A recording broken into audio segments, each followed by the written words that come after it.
Kakva pobeda života u Srbiji, kakav korak prema životu i prema Evropi, kakav početak pobede na ovim izborima, ajde da ih pobedimo 11. maja.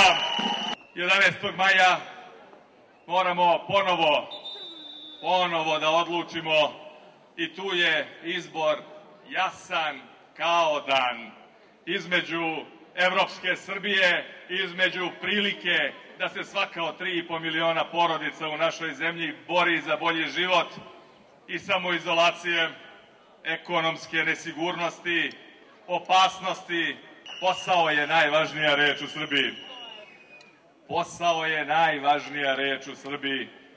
Da zaposlimo 200.000 ljudi za 4 godine, da dođu investitori ovde u Srbiju kao što će doći italijanski Fiat sutra u Kragujevac, da budemo jedna odlična zemlja u kojoj ljudi se bore da žive dobro.